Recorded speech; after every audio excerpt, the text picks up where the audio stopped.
And welcome back to the Countdown. I'm your Countdown host, MJ Book, back for another episode here in the world of the Countdown. Now, hope everybody's doing well out there. It's a nice weekend here in the 123 studios, and I know what you're probably thinking. I'm here continuing my series of the 80s. I'm taking a little break, just a little. Still in the world of movies, just not doing the 80s one. Am working on the next one, so don't worry. I will be getting that one up soon. But I am doing another countdown in the movie world, but I am not alone. I guess this has become a series too. If you remember my series, my action movies that I did recently, and I mentioned this in my countdowns, this ended up being, oh boy, favorite episode of the season one, and that was the brainchild of frequent guest Eric. And guess what? We are back together again, going into the next decade, which it's hard to describe it, the aughts, 2000 to 2009. Eric, what's up? How you doing? What is going on, man? We back for the sequel. Back for the sequel. I don't know if this one's gonna live up to the original, like most sequels, but we're gonna give it a shot. We'll see what we can do.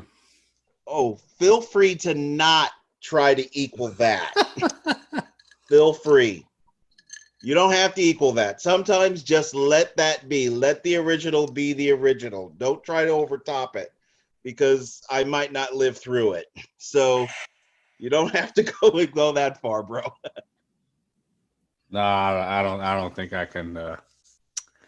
I think this one is gonna be more level, and you'll probably appreciate this list a little more. So probably a couple you're probably gonna be like, but nothing like the '90s. Well, you're at this point, these movies, you're a little older now. So that's probably got a little bit more of an effect because Yeah. you're older for these movies.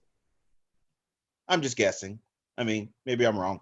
But like I said, we're counting down our favorite action movies that were done between the years of 2000 and 2009. Now, I did have to put a little bit of a rule on this. We couldn't do any DC or Marvel movies, comic book movies, because this was when comic book movies started to take over. And there's a ton of them. If you want to look, you can look up and you can see how many damn movies came out that were comic book related with DC or Marvel.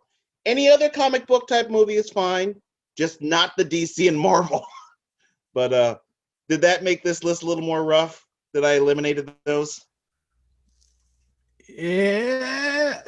I just caught myself, because it was like, wait, can't do that one.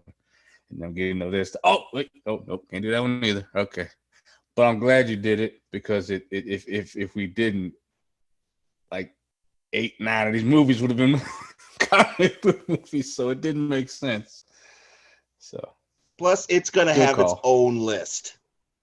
Yeah. That'll have its own list. I've kind of already done it with DC's and Marvel's, but I haven't done one combined yet. That's what I'm working on is best comic book movies, period.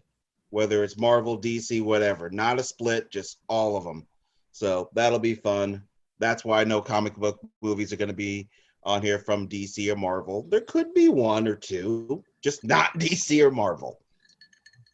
Did you have any honorable mentions? I have to, and it hurts that I couldn't do more. Going back, I did this list probably 3 times, revamped it because I kept finding things like, oh wait, I didn't put this on here, and then I had to take something off, and it hurt. So, without any further ado, my two honorable mentions, real quick. Uh, when The Rock first was becoming a movie star, he was sort of passed the torch in his second major acting role, which was in The Rundown. In the early scene in that film, you see Schwarzenegger walking past the Rock in the club, and he's telling him have fun. And that was kind of supposed to be the torch handing off Mm-hmm. the next action hero. It took a little time to get there because there was some Disney bumps in the road, but he eventually came back, and you could arguably say he has become the biggest action hero in the last 10 years. So yeah, the rundown. I enjoyed that movie. Sean William Scott as well as Rosario Dawson in that film. Good one. I strongly recommend that one. And one that Steven Summers directed.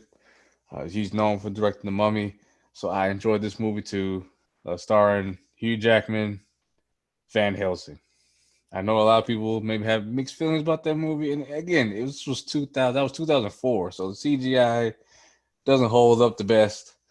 But I was obsessed with that movie. I watched it back to back to back to back to back when it came out. So those are my two.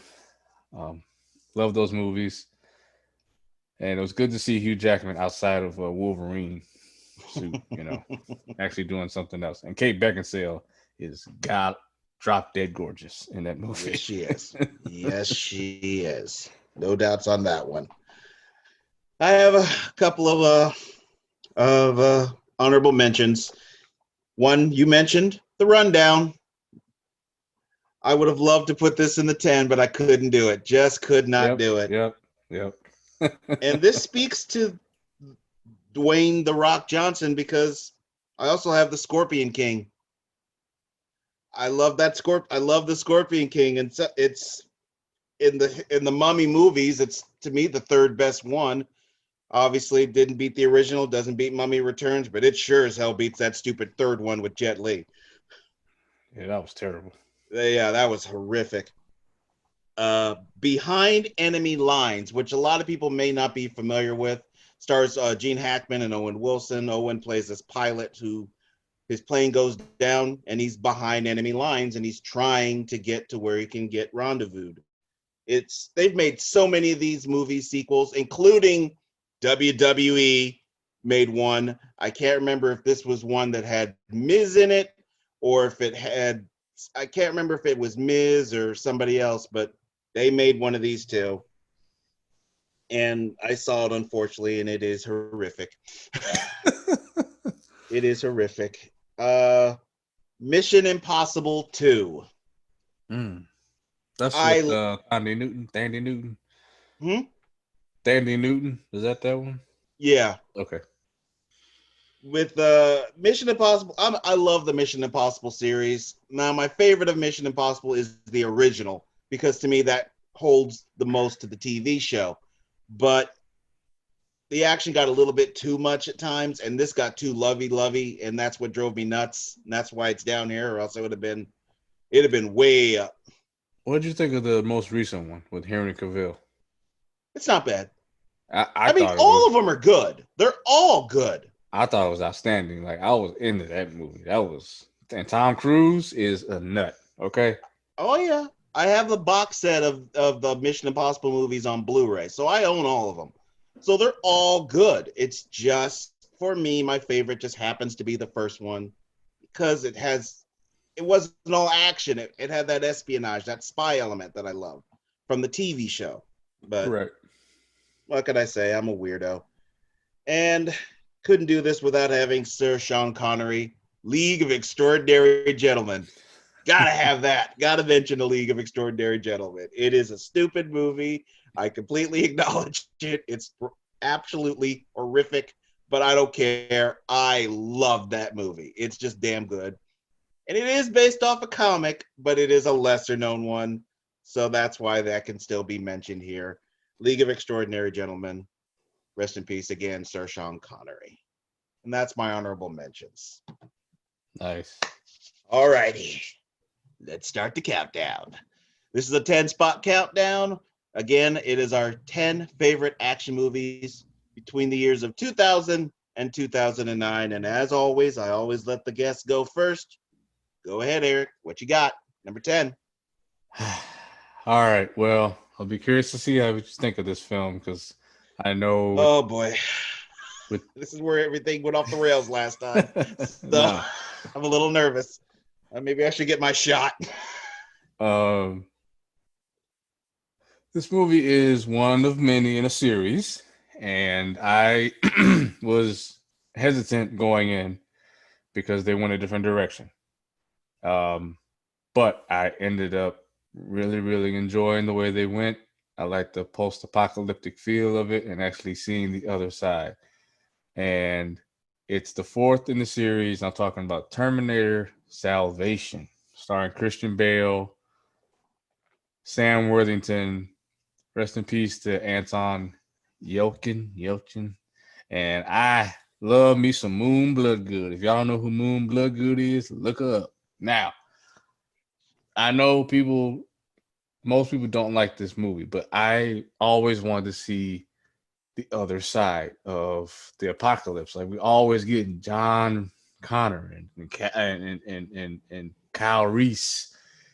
Okay, I'm tired of following them at the same points, or I get it.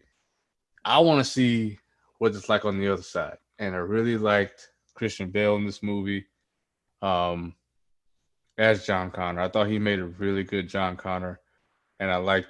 It is a little confusing with Kyle Reese being younger and all that, but seeing the machines in the early stages and the early phases as they morph and they evolve, and you see how they kind of got stronger, more smarter, and seeing those big carriers come around and snatching people up. I mean, I thought this was great. I didn't see any of the trailers, so I went in this movie spoiler free. I had no idea Sam Worthington was going to turn out to be a Terminator himself, so that was mind blowing for me. I enjoyed this movie. I enjoyed the score. One of my favorite scorers of all time, Danny Elfman. Thank you very much. So yes, Terminator Salvation. I thought they could have stopped here because it kind of gave us a glimpse into everything.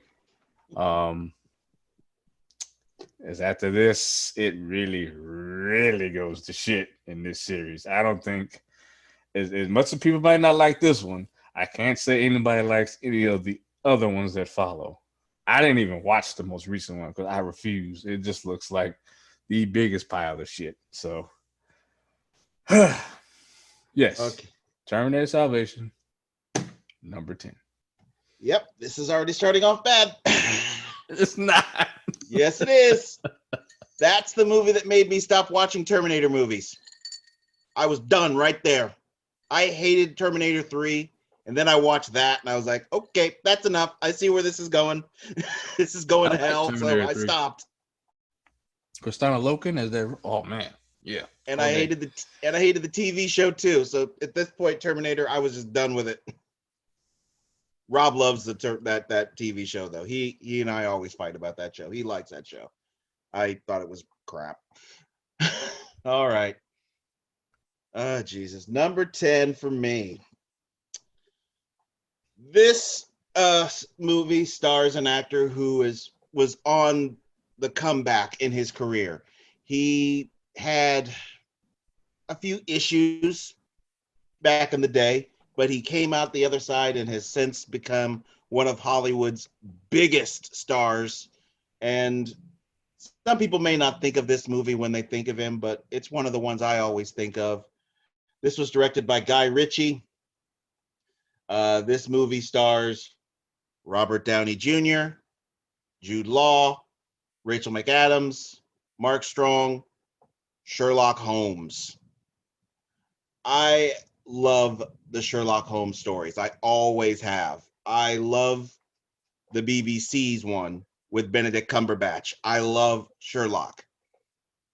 When I heard they were doing this movie, I was like, okay, who's going to play Sherlock? And then I heard Robert Downey Jr. I'm like, oh, let's see. Will that work? I'm going to give him a try. He nailed it. He absolutely nailed it. This is an absolutely, and they take a different take on Sherlock. We're so used to seeing him primed up and proper and everything. He plays him kind of dirty, sloppy, just a mess of a person, but his mind is still there. Everything you have for Sherlock Holmes, and plus, this Sherlock Holmes can fight.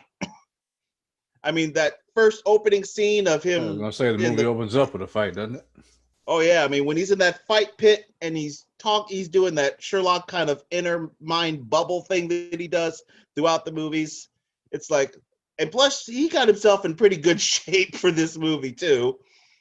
This was just an entertaining movie. I am a sucker for the Sherlock Holmes movies.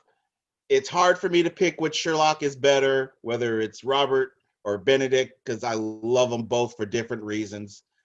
For me, it's just a tie. I can't decide between them. Of course, this would get a sequel.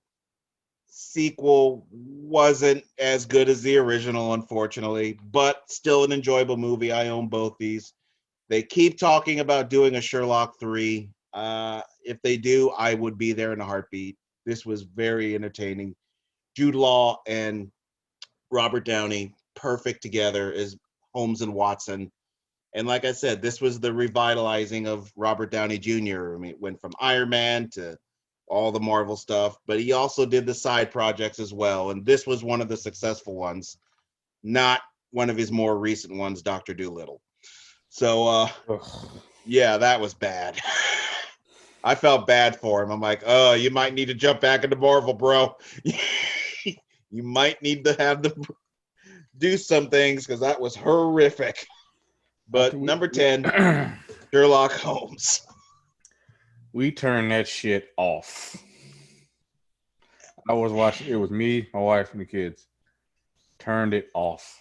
It's bad. Nobody was enjoying that shit. It's bad. It's bad. Doctor Dolittle 1 and 2 with Eddie Murphy is better than that. Oh my god, leagues better. It's way better. Not even close. And that's a shame, but it was really, really bad. Well, you can't play every character like a head case. Like they just played this character the wrong way, and it was never gonna I work. don't know what they were thinking with that movie. It was just a mess. But yeah. What's your number 9? All right, number 9. I was really shaky on this movie when it was coming out. Growing up, I had a movie theater in my town. It was one of those old school theaters where just one theater. They eventually expanded into multiple because it was such a big theater that they could afford to renovate and make that one huge theater into 4. So one of the first movies that was released after they renovated was in 2003, and I was worried, but then I saw the cast and I saw the director and who was producing. You know, when you see Jerry Bruckheimer, you're kind of like, okay, well, maybe this is going to be something. And it's powered by Disney, starring Johnny Depp, talking about Pirates of the Caribbean, Curse of the Black Pearl. This was one of those epics that had it all to me. I love me some Johnny Depp. I don't think he can do it. Well, he has done wrong, but for the most part, he can't do wrong. And playing Captain Jack Sparrow, loved him. I mean, from the moment he comes on the screen, he takes it over, and you just can't wait for that next moment for him to show up again. He delivers in this movie. I really, really, really enjoyed it. It was more action in there than I was expecting. I wasn't expecting the story to go the way it did. Orlando Bloom was a little annoying in the movie. I will say that. I didn't really care for his character. I like Keira Knightley in the movie. Jeffrey Rush was outstanding in this movie as Barbosa. It was just a really cool. I like the concept of the curse and everything about it. I don't want to ruin this movie, but I if you haven't seen it, this is the first in the series. I think it's the best one. Dead Man's Chest, I think, is right behind it. But yeah, I love this movie. I think it's hilarious. I quote it sometimes. Man, yeah, it did it for me. Just some real quick statistics. This movie Was released June 28, 2003 with a budget of 140 million, and it made $654 million. So very successful to say the least. And it was based off a Disney ride, so it's kind of a layup. It is what it is. I'm one of the very few people on the face of this earth that is not a Pirates fan. I can't stand them. I love those movies. Part of this is because as a kid, I just never thought never like pirates. I just never was. I'm not into pirate movies. I'm just not into pirates. The only type of thing I can deal with pirates is Peter Pan. That's about it. Other than that, I've never gotten into the pirate stuff, and I cannot stand Johnny Depp. So I thought you liked him. 21 Jump Street. Okay. One of the characters, Richard Grieco? Do you remember what the name of his character is? No. Booker. 21 Jump Street had a spinoff. Guess what it was called? Booker. So during that time, I kept getting all those jokes, and I already hated that show. That made me absolutely go nuts. So, and since he was the biggest star, Johnny Depp, and quite honestly, I just think his movies are shit, except for Nightmare on Elm Street, the first one. Sleepy Hollow. No. I just like the way Christina Ricci looks in that. Secret Window. No. Why don't you mention Lone Ranger? Oh God, no! That he fucked up. You think? You think? He was a little. He was too much into the Disney portal. You know, they kind of swallowed him up for a little while there. He had to come back to the world after Lone Ranger. He was like, "Yeah, I need to." I even tried to watch Sweeney Todd, and I didn't like it. A lot of people like that movie. I didn't like it. I thought I would, and I'm like, this has got to be a Johnny Depp movie I like. And it finished, and I'm like, yeah, that was stupid. So I don't know. It's just Johnny Depp's just one of those actors. He just does not speak to me. Jack Sparrow is awesome. You would like Jack Sparrow. You're drunk all the time. No. No, I do not want to watch the Pirates movies. I'm not into pirates. Just never have been. All right. My number 9. My number 9 was done in 2004, and our esteemed guest Eric already mentioned it in his honorable mentions. Directed by Stephen Sommers, starring Hugh Jackman, Kate Beckinsale, Richard Roxburgh. It is Van Helsing. That movie kicked ass. Man, I can't believe you have that on here. I don't care what anybody thinks. That is a damn good action movie. Yes, it is. Underrated. Very underrated movie. Now, obviously, the character Van Helsing's been a part of media for a long time. He's associated with Dracula. But I like what they did with Van Helsing, where they made him essentially work for the church, and he's hunting these unique creatures. And it starts it off with Dr. Jekyll and Mr. Hyde. And I love how they made him look in that movie. In some ways, I like the way he looks in that a little more than League of Extraordinary Gentlemen, because in that, he just looks like a ball of muscle. In this, it makes a little bit more sense. Maybe he's a little too big, but I love the voice that they had for him. I love the way they played that character. They made him despicable and disgusting, and I loved it. And the Van Helsing, I mean, when somebody does a profile of somebody, you should be able to guess what that is. And with Van Helsing, that hat, that jacket, everything, as soon as you see that profile, you know, oh, that's Van Helsing. And they made him an absolute badass. And I was a little disappointed that this didn't get a sequel. I thought this should have got a sequel. I mean, there were some places they could have gone for a sequel, but it just didn't materialize. It didn't happen. It made money, but not enough, I guess, for a sequel. And you already mentioned it. Kate Beckinsale is ridiculously hot, and she still looks the same. That woman has not aged. No. She is not aged one. She looks the exact same. I don't know about you. I was actually hurt for Van Helsing that they didn't hook up at the end and then she died. That hurt me. Well, you just revealed the ending. I don't care.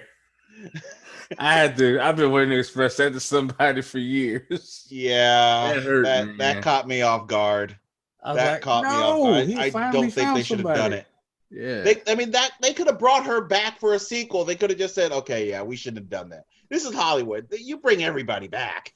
So they could have just brought her back from the dead or something. Who knows? I don't know. They could have made her a werewolf, vampire. Who knows? Yeah, But we won't talk about Fast 9 bringing people back from the fucking dead. no.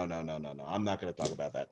But yeah, and it was nice to see Hugh Jackman do something other than Wolverine. Not that there's anything wrong with him doing Wolverine, because we're never going to think of anybody else in that role because he nailed it so well. But this proved he could do something else and have adamantium claws. And like I said, just a kick-ass movie. Love their Count Dracula. His little whores that he had, those little horror vampires that he had. Oh, I mean, just this movie was just entertaining as hell. I love what they did with Frankenstein. They made Great Dracula a movie. pimp. This was just an awesome movie, completely underrated. You must watch Van Helsing. My number 9. Love that movie. Damn, love that movie. Hell yeah, I love that movie. Good. Oh man, I don't feel bad no more. Oh no, I was gonna represent with that one. It's too damn good to ignore. Oh yeah. All right. Well, number 8 for me was a culmination of, I guess you want to call a rebooted property, a very popular one of George Lucas.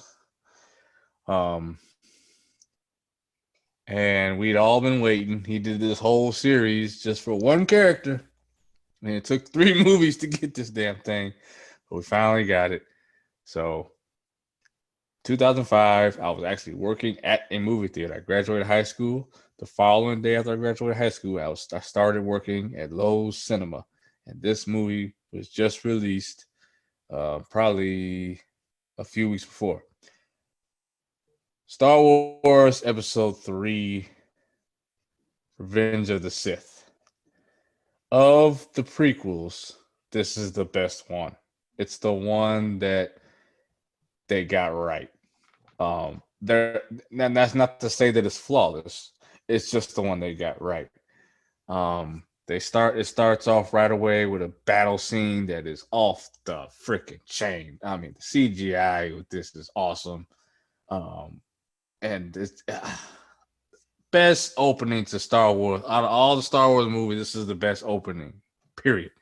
It's because it's just non-stop action for the first half hour. It's just action. It's awesome. I'm like, why, how come you can't do this all the time? You know? And we know how this is going to go.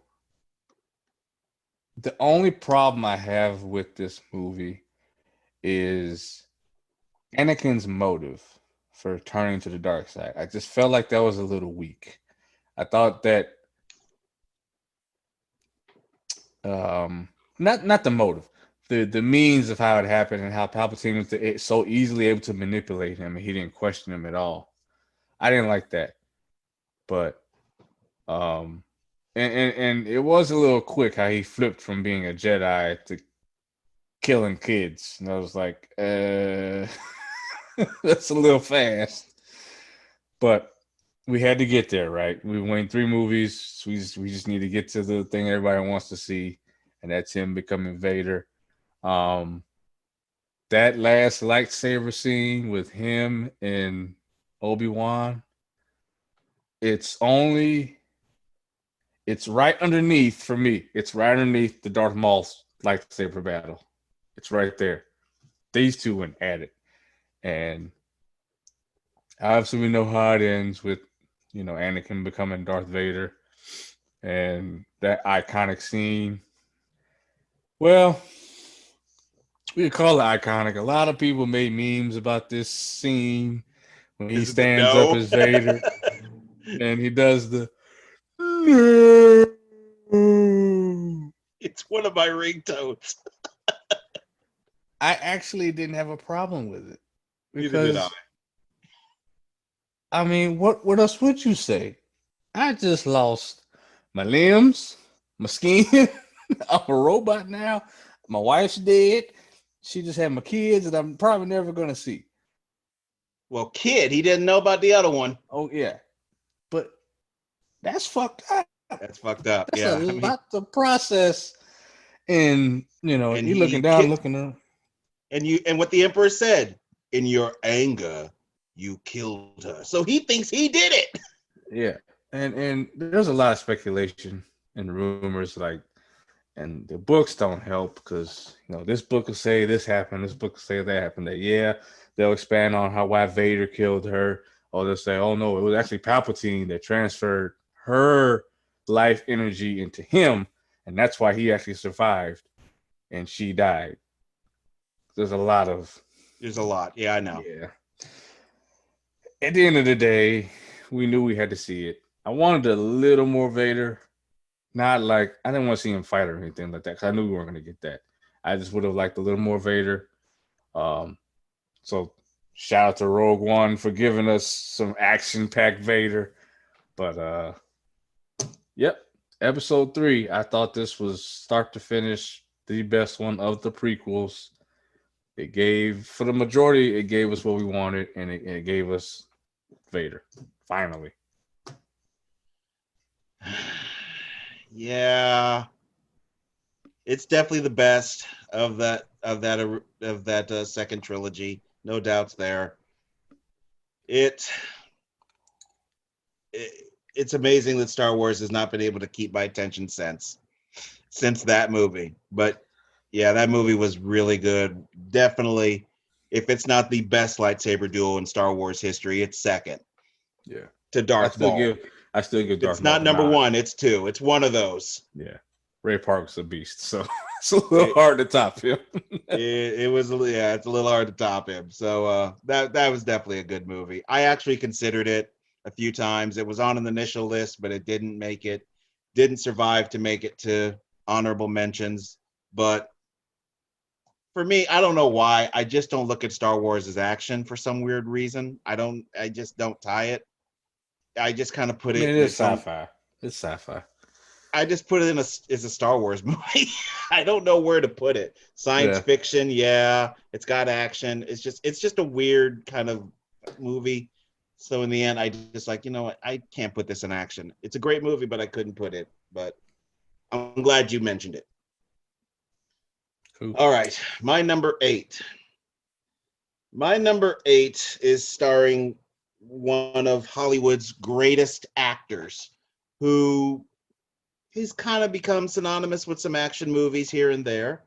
But there's no doubts about his acting ability. He is one of our best. And when I say one of our best, I mean also because he also happens to be African American. This movie is directed by Tony Scott. This was done in 2004. This stars the legendary Denzel Washington, Christopher Walken, Dakota Fanning, Man on Fire. Mm. Now, when Man on Fire came out, Marvel had this little movie called The Punisher, and with Thomas Jane. I was excited to finally have a Punisher movie. And then I watched it. And no disgrace to Thomas Jane because he's got the look, the voice, everything to be the Punisher, but he was given a shitty script. Yeah, the dialogue in that movie killed it. It was bad. Plus, having it in Miami killed it. It needs to be in New York. Punisher needs to be in a dark, brooding area, and that's New York, not friggin' Florida. When Man on Fire came out, I remember I kept telling people, oh, yeah, that's the Punisher. That is what the Punisher should be right there. It just happened to be Denzel. But Denzel plays a character who is just down on his life, just down. And he takes this assignment, and it involves Dakota Fanning. And when it comes to children actors, usually they can be very annoying. Dakota would become annoying in World of Worlds, but in this, she was excellent. as an actress. She did a great job. Similar to I keep forgetting his name from Sixth Sense, Holmstein, or I can't remember his name, but this was a great acting performance, and she helps him get his life back together, and she gets taken, she gets kidnapped, and he wreaks havoc on anybody, or as he says in the movies, in that movie, I'm going to kill anyone who looked at it, saw it. And he definitely does do a lot of killing, and I don't want to reveal too much, but I have to reveal this death because it is the signature death. He has this guy tied to the hood of a car, and there's no nice way to put this. He sticks a bomb up his ass. And you've never seen this? No. Yeah, he sticks a bomb up his ass, literally. Wow. I started this movie when it first came out on DVD. I was still living at home. That's how old it is. But no, I never finished it. Oh, you need to finish it. It is a great movie. Plus, it had Christopher Walken, who is a lot of people don't mention Christopher Walken as an actor for some reason. He may not have a lot of great movies that he was numero uno, the star in, but he has a whole shit ton where he's the side character or he's a supporting actor. And this is one of them. He is an excellent actor in this, like The Rundown as well. But this is just an absolutely adrenaline rush, and Denzel is just an amazing actor. It is a long movie, and some people did have a problem with that. It is 2 hours and 26 minutes long. It's long, but it doesn't feel it. You're not looking at the clock when you're watching this movie. So I would highly recommend Man on Fire.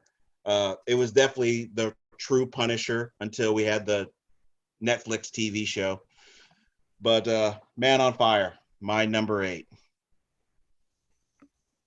All right. I need to finish that. I've always told myself I need to go back and watch that. You need to watch it. Just never got around to it. Gotta finish that one. It is a very good movie. All right. Let's see here. Okay. This is another one kind of in that Van Helsing category where it to me it's even more underrated. I can't even explain why I enjoy this movie so much, but it's my absolute favorite Matthew McConaughey film next to The Lincoln Lawyer. This is my favorite Matthew McConaughey film, hands down, because he went completely against type and got in insane shape as well. I couldn't even tell it was him until I saw the name. I was like, that's Matthew McConaughey? Holy shit. This is the first time I saw Christian Bale. And I don't know why I saw this movie at the theater, and I'm still to this day, I will watch this movie and I still love it. CGI holds up pretty well too, for the most part. And I'm talking about 2002 Reign of Fire. It is. I had to think about it. It is for the time, it is a to me, it's well constructed and well put together, and it doesn't. It doesn't drag. It's like, okay, this is what's going on. This is where we're at. And this is the world we live in now.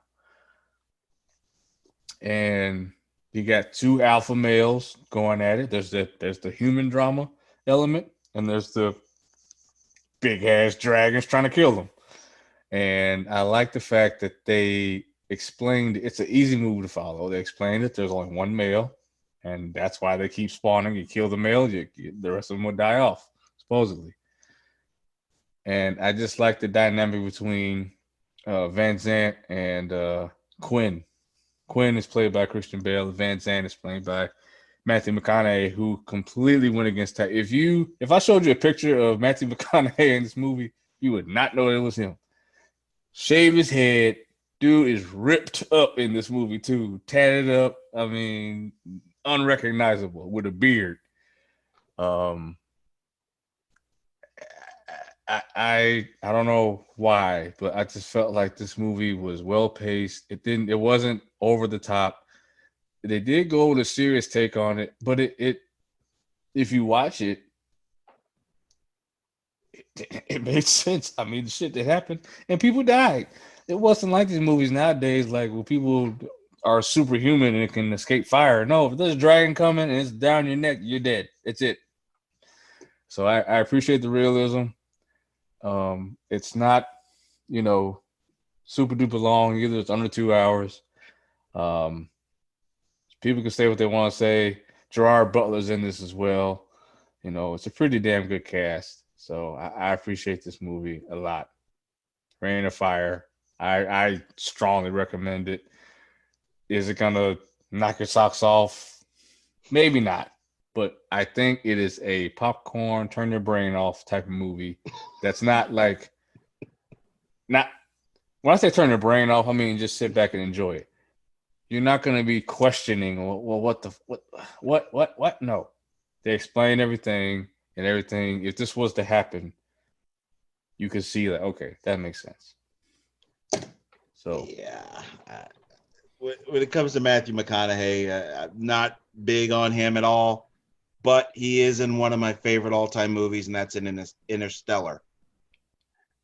Interstellar to me is absolutely one of the greatest movies ever made. It is genius, that movie. So he was in that, so I got to give him that. I own that. It's not many movies got close to 2001 Space Odyssey, which to me is just one of the greatest movies ever, but Interstellar gets dangerously close.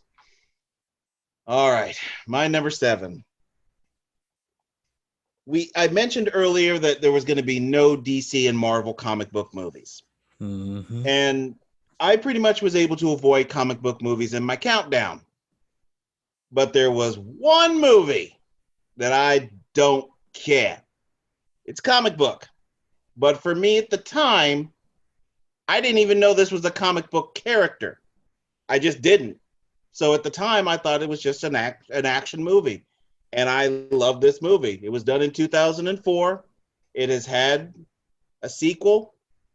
It had a reboot, unfortunately. It's directed by Guillermo del Toro. Stars Ron Perlman, Okay. Doug Jones, John Hurt, Oh, Selma you Blair, cheated. Rupert Evans, Hellboy. I would have put Hellboy's this. not DC or Marvel. I would have put. It Not. is Marvel. It's Dark Horse. Oh shit. It's Dark Horse. It's Dark Horse. Okay. So I was able to get away with it because it is Dark Horse. And again, at the time, I did not know it was a comic book. I didn't know when it came out. So for me, it was just a movie. And that's what really puts it into this list. My original knowing of the movie, it wasn't a comic book. And like I said, we of course had that reboot, which is absolute ass. And Oh god. it is terrible. And who's in that movie that we talked about before? Mila Jovovich. Oh yeah, she is in it. I forgot. I forgot trash. she was in that. Oh. Yeah, she was in that. Yeah. But this garbage. Ron Perlman, when I first heard that he was doing this movie, I was like, okay. And then I saw the character, I'm like, okay. What the hell is this? Pardon the pun. But I was like, I'll give this a whirl, see if this is something good. It looks like it's probably going to be a train wreck. Oh, no. Now, Ron Perlman he can't think of him for anything else other than Hellboy. And little story, for me, it's this. He got a request to visit a child who was sick. He did one of those Make-A-Wish things. You can find this video on YouTube. Who the hell wanted to see Ron Perlman before they died? Yeah, he went in full Hellboy makeup, the full gear. And that does not take just a couple of minutes to put all that stuff on. He was in full, legitimate Hellboy gear, not some cheap version. He went as Hellboy, all of it. and it was just sweet to see him do that. But Hellboy it's kind of hard to explain this plot, but Hellboy eventually he's working for this government agency, and kind of along the same lines of Van Helsing in some respects. He kind of hunts these interesting characters. It is a hard movie to describe, but it's one of those It is movies that you very really Van should Helsing. focus on the plot. It's very Van Helsing. Now that you said that. It's very much like Van Helsing. But it's one of those movies you shouldn't follow the plot. Forget the plot. It does not matter. This is one of those movies, you kind of said it, just turn your brain off. Just sit there, watch this movie, and I guarantee you will like it. The movie is just too damn good. Selma Blair, who at the time I had a little bit of the hots for back then. And Hellboy's just so funny. It's funny without trying to be too funny. Now, it did get a sequel. The sequel's good, not obviously the original, and we've already destroyed that fucking reboot. So, Hellboy, definitely recommend it. Watch the first one. You can watch the second one. Do not watch the reboot.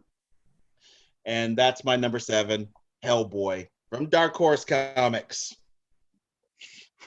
What you got next? Yep.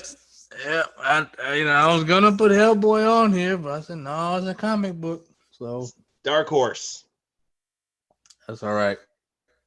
I got you with Spawn last time. All right.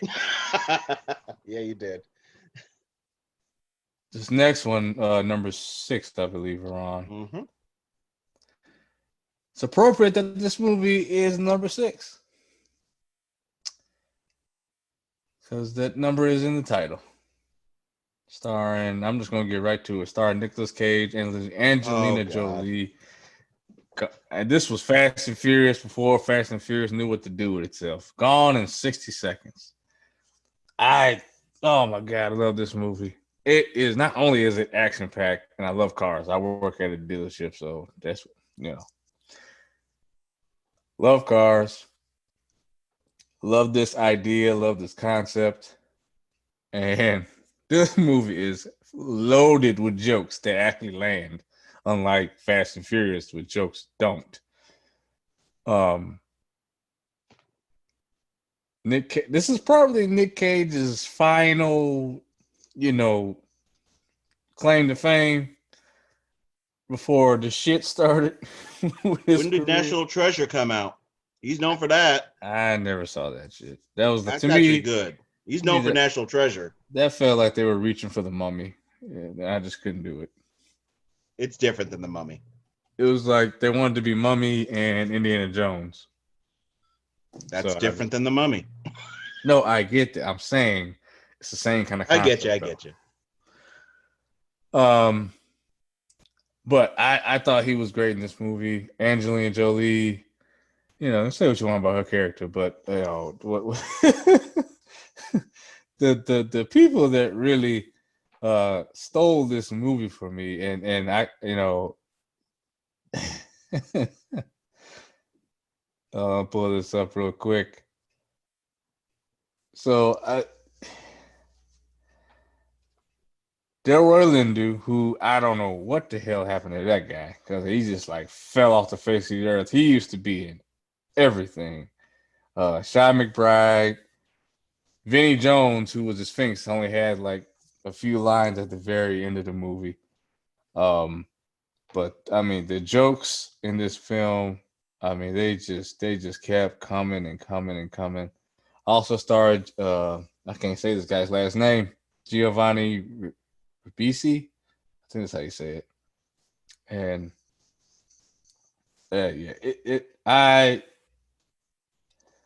love this movie. Will Patton is in this. Timothy Oliphant's in this. Robert Duvall, the legend. I mean, I could go on and on about the cast. But anyway, this movie is really about Eleanor and, Nicolas Cage's character. Eleanor is that silver Mustang that he has bad luck trying to retrieve. And I won't ruin this movie. I won't ruin how it ends. I just love this movie. It's a heist. It's a heist type film, and like I said, it was Fast and Furious before Fast and Furious knew what it wanted it to be. Um, so I look, seen this movie 1,000 times. If I see it on TV, I'm stopping what I'm doing. I'm putting it on. Love this movie. It's hilarious too because the jokes are so subtle. And of course, all the black guys are telling the jokes, so that's why they're in the movie.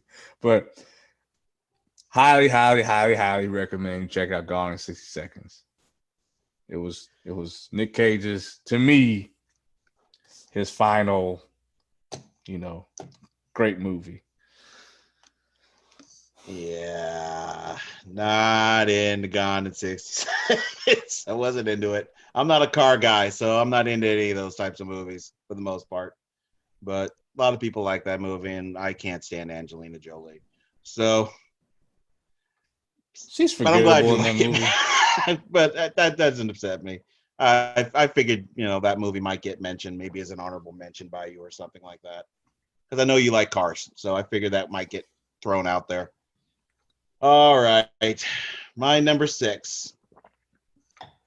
This movie, when I first heard this movie was getting done, I was like, really? Why do we need this movie? But I was like, okay, fine, whatever. And then I watched it. Holy shit. This was done in 2008. For younger viewers, you might not want to watch this movie because it is violent as shit. And it's directed by Sylvester Stallone, starring Sylvester Stallone, Julie Benz. It is Yes. Rambo. Yes. When this movie got announced, it's like, Mm. it's been too long, man. Yeah. You can't go back and do this. Yep. And plus the third one, I can watch it, but that third one is ugh. So it's like I wasn't expecting a whole lot from this. They took the Rambo character and put him in a totally different light. Mm-hmm. He's ripping people's throats out. I mean that scene on the boat. I'll say the scene on the boat because at that point you're not knowing where this movie's gonna go, and then he kills those pirates on the boat, and right then I was like, oh, okay, that's not typical movie violence. That's bordering on real world violence a little bit. And at that moment, you're just riding this train, and I am not blowing that ending as far as what happens on that field, but it is some of the greatest violent scenes I have seen in a major Hollywood movie. Holy shit. I No mean, joke. there is some violence in this movie. It has Yeah. to be Sylvester's one of those it's got to be his most violent movie. I'm trying to think I what would be more violent than that. It has to be this. I watched this at the theater because I worked there at the time, and I think I'm with my boy Greg, and we were going in thinking, it'd probably be okay. I don't even think we knew it was rated R. When he started shooting arrows, is all I'm gonna say, and that's just the Oh yeah. arrows. It's Oh like, yeah. oh shit, this is not what I thought it was gonna Nope. be. This is the most different Rambo movie ever. It revitalized the Rambo franchise, which unfortunately led to the Yeah, last recent one. don't mention that one. Don't watch it. Mm-mm. It's bad. I It's watched it like out of respect, and no. it doesn't that movie doesn't deserve any respect. It actually makes Rambo 3 a great movie. That's how bad that most recent one is. They went in a completely opposite direction again, Yeah, only not for the good. yeah, that one felt like they were trying too hard. Oh yeah, they got an accidental hit with this one, and they're like, oh well, we can't do no wrong. Oh bullshit, you did wrong. But highly recommend watching Rambo. For the younger listeners, you might have a problem with some of the violence, but it's just such a damn good movie.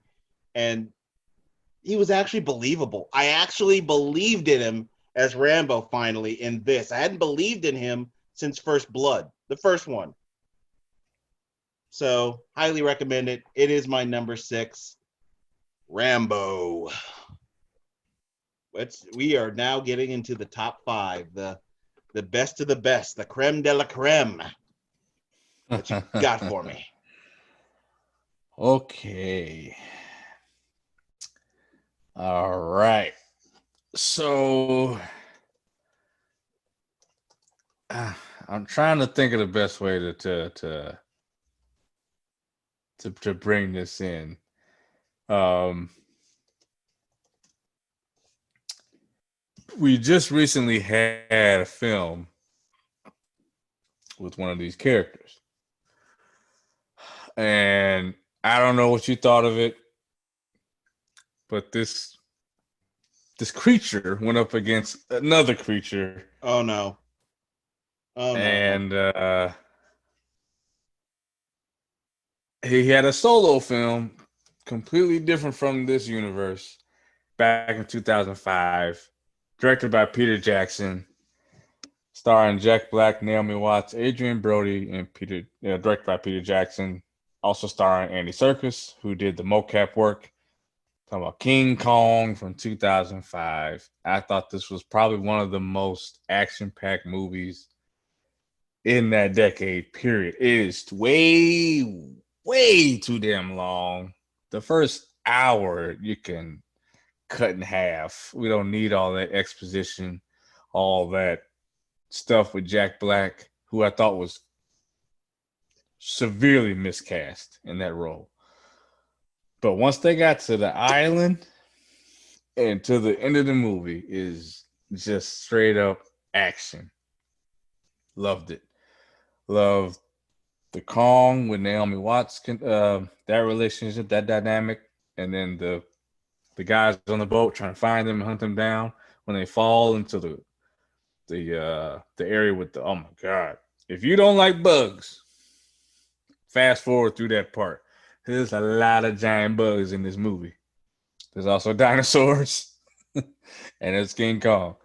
Uh, action, action, action, action. If you're talking about an action movie epic, it doesn't really get any bigger than this.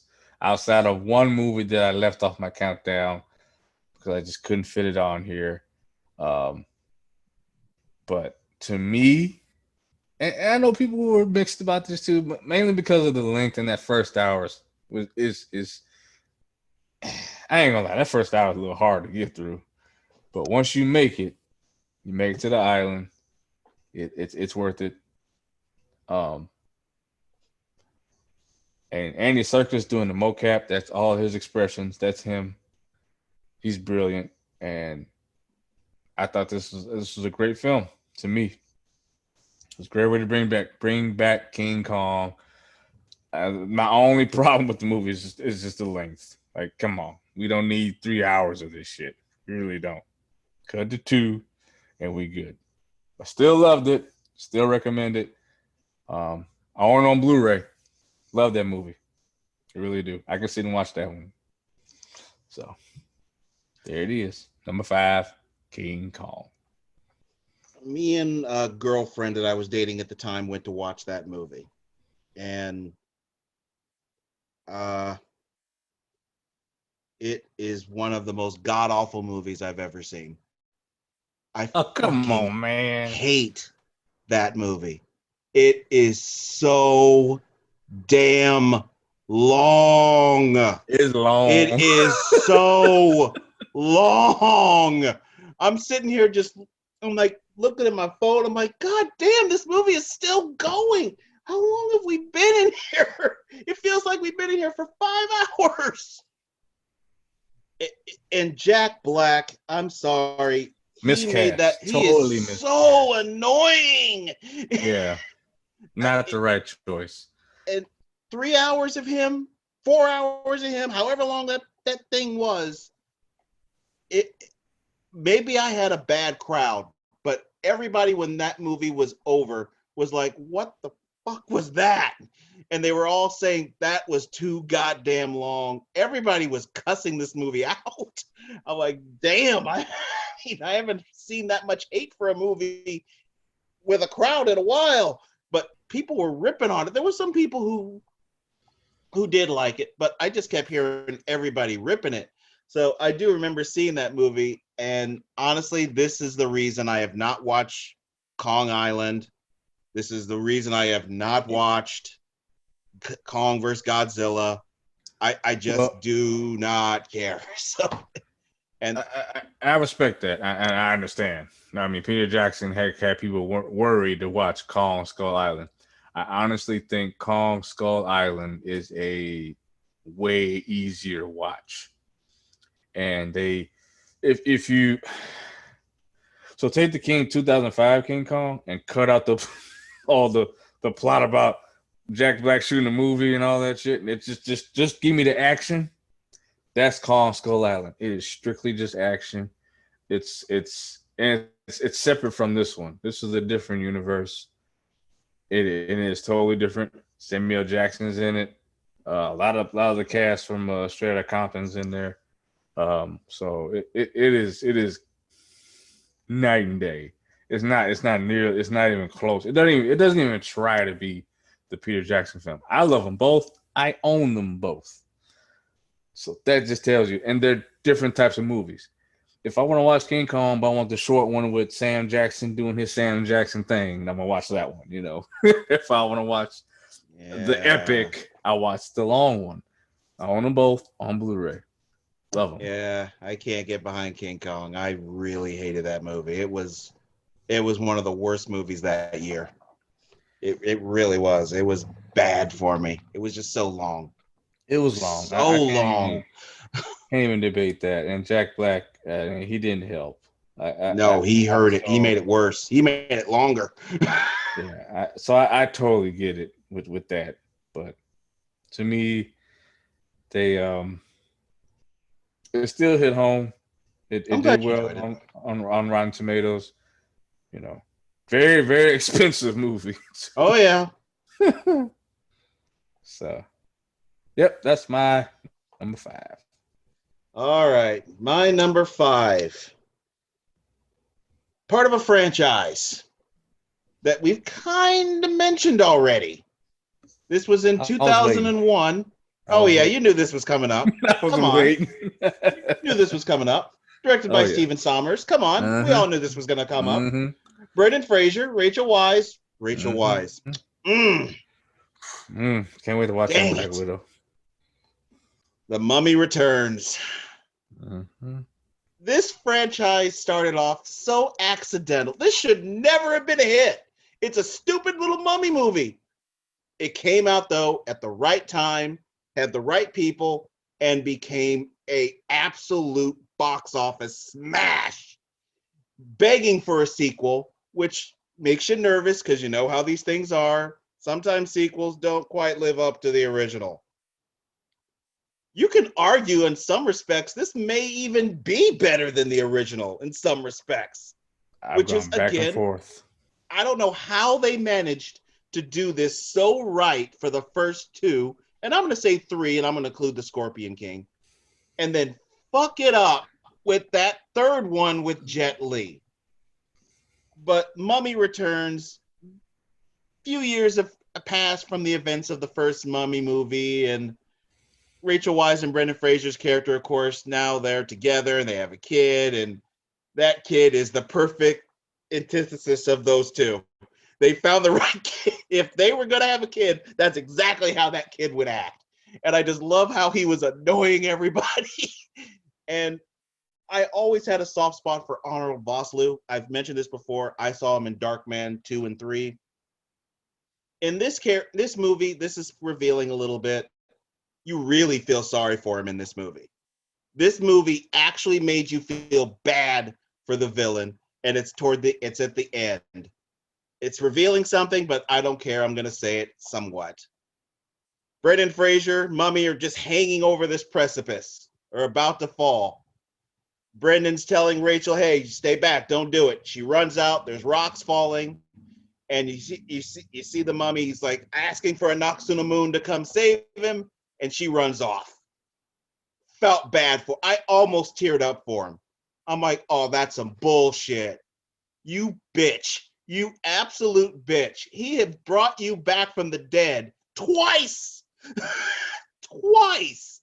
He got tortured because of you, and you run off. I felt bad for him. I felt so bad for him. But this was a good movie. I shouldn't have had that feeling at the very end. I should be wanting him dead. And at that point, I felt so bad for him. Part of me was like, man, pull that guy up. Come on, guys, pull him up. He's got a few flaws, but come on, pull him up. He only tried to destroy the world out of it. Yeah, come on. You know, he can learn his lesson. But this was just action-packed. And, of course, The Rock was in this. And The Rock, this would spin off into the Scorpion King. Of course, in this, Scorpion King ain't too nice. But we get to see him in a nicer light in the Scorpion King. This was, like I said, an accidental hit, but so goddamn entertaining. And Brendan Fraser is an action star. Again, you wouldn't see that coming. You wouldn't picture it. But during these two movies, he got in sick shape, and it was 100% believable that he could have been an action star. He could have moved on to do other action movies, and, well, that did not quite happen. So... Mummy Returns, number 5, tremendous series. Highly recommend Mummy, The Mummy, with Brendan Fraser, not Tom Cruise.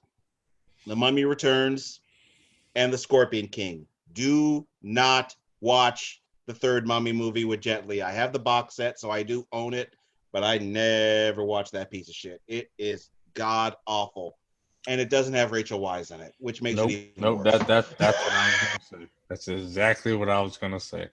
Doesn't even have her in it. I like Maria. God, what's her name? Maria Bello. I like her. Oh yeah. I think she's beautiful, but you're not the character. Sorry, this has been done better and twice. It's been done. You can't recast somebody if they play a role twice. I could see one time you recast. She's done it twice already. You can't. Come on. Well, you can if it's part of a franchise. No. I mean, how many times has James Bond done it? Different. It's different. I'm just saying you can depending on the franchise. But for this franchise, it didn't work. It didn't at all. But that's my number 5, Mummy Returns. Had to throw in the Mummy Returns, damn it. So, what you got, man? Number 4.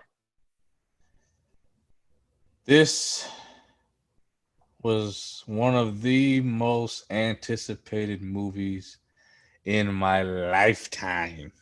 Okay? Oh. This was something I've been waiting for since I was a child. Uh-oh. Watched the cartoon, had the action figures, and finally, we were going to get the movie.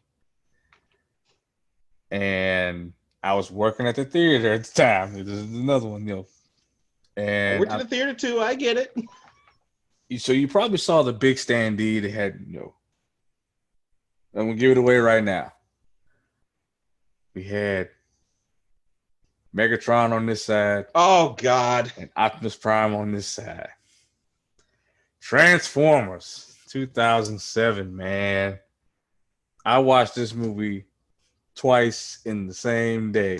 I think I even bought a ticket the second time, or one of the times, because, you know, I worked there, but, you know, new releases, they were kind of like, we can't really let y'all in there because we need the seats for the general public.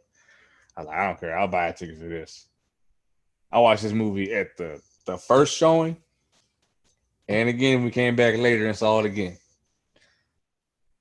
Now, it is, again, not a perfectly flawless film, but what I cared about was the Autobots and the Decepticons.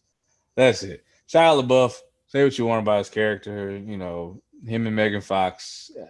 I don't really care about their love angle or whatever. They got the Transformers for the most part right. I don't. The only other problem was the camera angles in this movie. You don't know which way is fucking up, and that's Michael Bay. That's Michael Bay. Dude, That's Bay's. Can you just shoot at a straight angle? Nope, Just shoot you can't. a It's wide shot. I just Michael give me a Bay. wide shot. This is what he does, man. And all his movies are like this. No, we got to go up underneath the ass crack of these damn Transformers and seeing them transform. Like, I don't need all that. That's Michael Bay. What he's known for. That and slowing down stuff all the time. No, that's a Zack Snyder thing. He's a slow motion head. But I still had a great time with this first movie. I still think Michael Bay got it right for the most part. There wasn't too much Baziness in this. You know, there wasn't too much. I mean, there was a lot of. Let's be real with this. He had. I can't even imagine him with the camera up Megan Fox's ass in this movie because it was. That and you know, Shia LaBeouf. It got to be a little bit much in this movie. Anthony Anderson got on my fucking nerves too in this movie. Just I don't know why they had him playing some bitch with this little. He was some scary ass fat dude, IT guy. You know, stereotypical fat IT guy that's nervous around women, that eats, you know, drinks energy drinks and eats donuts all day, but is smart as hell. You know, I didn't. You know, he even played the virgin card. Like, come on, really? It's Anthony Anderson. But I'm a villain guy. I'll always look to, okay, let's get to the bad guy because that's gonna make or break this movie. If the villain, kind of like wrestling, if the heel's not strong, the feud ain't strong either. We finally get the Megatron voiced by Hugo Weaving, from one of my, he's a very, very underrated actor and is a fantastic voice actor. I think they modified his voice a little bit, but Hugo Weaving was Megatron. And once Megatron is in this, loved it. He was talking shit to Optimus the whole time, whooping his ass, and he's just killing robots left and right, Autobots left and right, and then obviously, movie. It's a movie. It's the first of its kind, so we can't have the bad guy win, but I still enjoyed the hell out of it. They released their new Camaro with Bumblebee when this movie came out. They got the original voice of Optimus Prime back. Peter Cullen. I don't think they could have done this movie without him. Seriously. But everything else, I still enjoyed it. I do. I think this is definitely between that time. One of the best truly action movie. And actually, my favorite part of that movie is actually when the first Transformer talks is Barricade, the police car, the Mustang. It's a Saline Mustang. Sorry, I'm a car guy. It's a Saline Mustang, which means it's a longer, bigger version of the Mustang. And when he transforms and attacks Sam, I was all in. So, yes, I love this movie.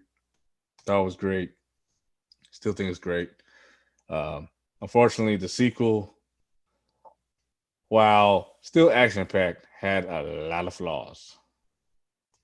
So, yes, number 4, Transformers. Okay. All right. I'm going to try not to get on a soapbox. I'm older.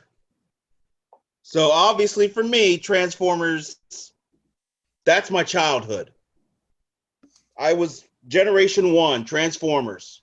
Watching that cartoon show alongside other shows like Turtles, G.I. Joe, Thundercats, huge with the Transformers. So as big as you are with the Transformers, I may have been even bigger in some respects. And I'm even looking at an Optimus Prime figure that I have. Looking right at it. Optimus is right there. That movie, though, was bad. It was bad. And it got only worse with that second one, which I walked out of. I didn't even finish it. And you can guess what made me walk out.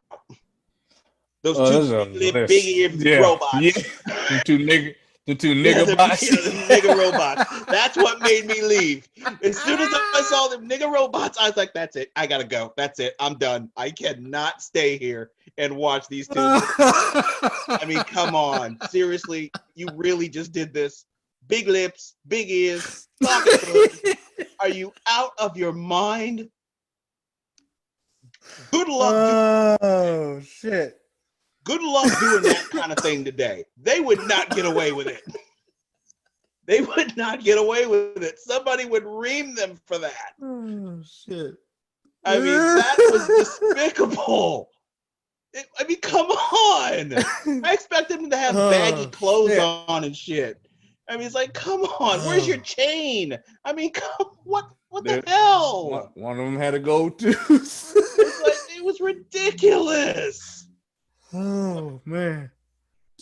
Whew. The first one is the only one I can tolerate, but had it not been for Peter Cullen, I wouldn't have even tried to watch it.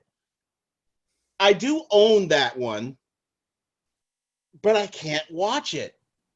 I just can't I can't bring myself to watch it because of Michael Bay and his Bayisms.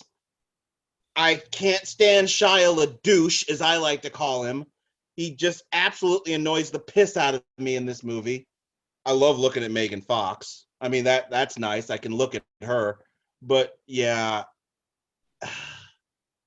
I felt the same. I was waiting for a live action Transformers, and I went to the theater excited, watched it, and I kind of left disappointed. And I've said it before, Michael Bay needs to stop raping my childhood because he would do it later with Turtles. And oh God, what he did to Turtles, it was a train wreck. But I prefer still the original Generation 1 Transformers show. And I even prefer the original animated Transformers movie, even though I cried because they killed Optimus. You bastards, they shouldn't have done that. And they regretted it. But yeah, Transformers, that broke my heart. It broke my heart.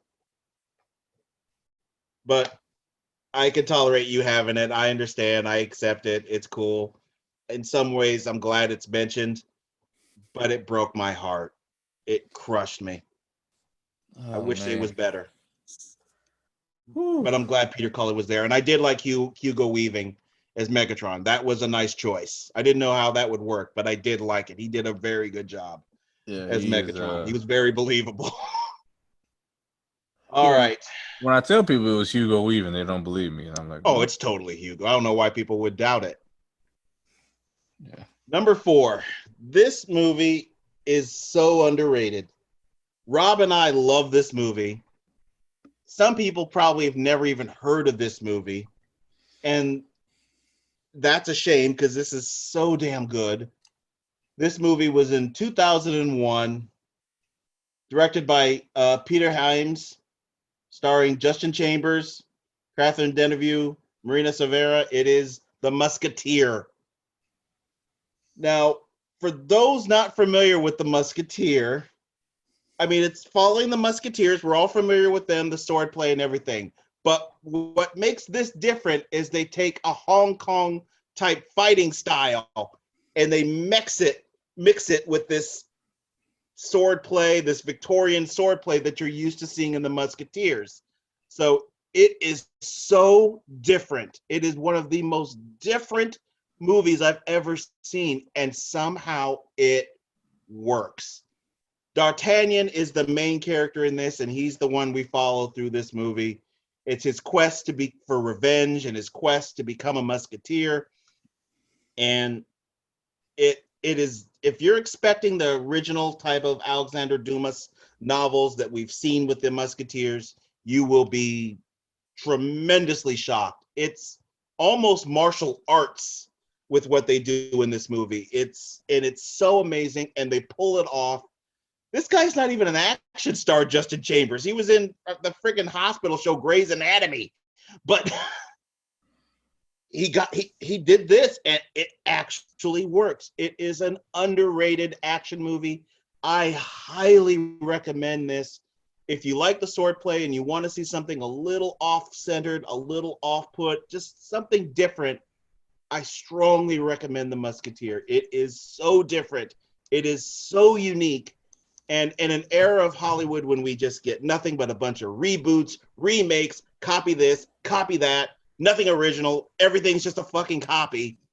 This is this is taking something that's been copied, but making it their own. And that's what I love. So I would highly recommend it. The Musketeer, my number 4. Were you familiar with The Musketeer? I saw you looking like, I was trying to think if I had seen it because I remember it when it came out. And I was just trying to think, had I seen that? And I want to say I did. But I don't remember it. So I got hyped for the trailer. I remember watching when that trailer came out. I got hyped for the trailer. That movie is awesome. The song they picked was perfect. I just love that movie. Highly underrated action movie. All right. Well,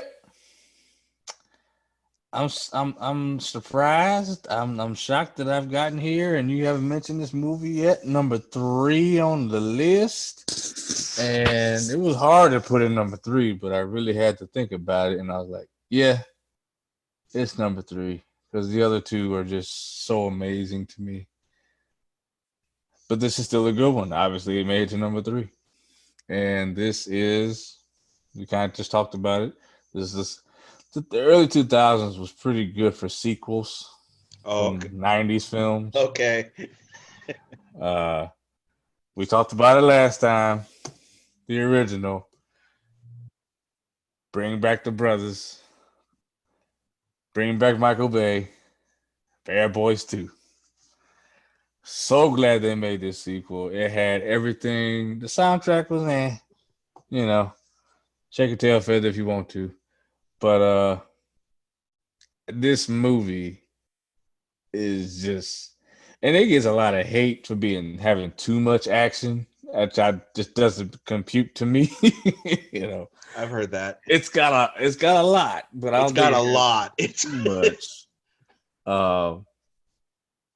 I don't know what the hell they were feeding Martin, but god damn, he picked up some pounds. He picked up some pounds. If you watch Bad Boys the original, and then turn around and watch Bad Boys 2, you think would you eat Martin? Who did this nigga eat? But he was hilarious in this movie. I mean, from the moment they come on screen, Ku Klux Klan. Yes, with the KKK. Oh man, he gets shot in the ass. The theater I was in, we were all laughing from beginning to the end. I mean, not like chuckles. I'm talking about bent over laughing, in pain laughing. Especially when Martin swallowed the ecstasy and he was all high. Oh man, I couldn't breathe. It was funny. It was funny. This movie, I mean, it is a lot of action. It's a lot of, kind of, there's some Fast and Furious elements to it, but I think it's done better. For whatever reason, the shots in this movie look way better than Transformers, and this was done before Transformers. I don't know. Michael Bay just lost his fucking mind, I guess. I don't know. Maybe he had some of that X. Oh, definitely. He was probably coked up on set of Transformers. But I just love this movie. I love the chemistry between Will, Mike Lowry. Mike Lowry. Mike Lowry. And Marcus Burnett. And, of course, can't have this movie without, the captain, old Capitan.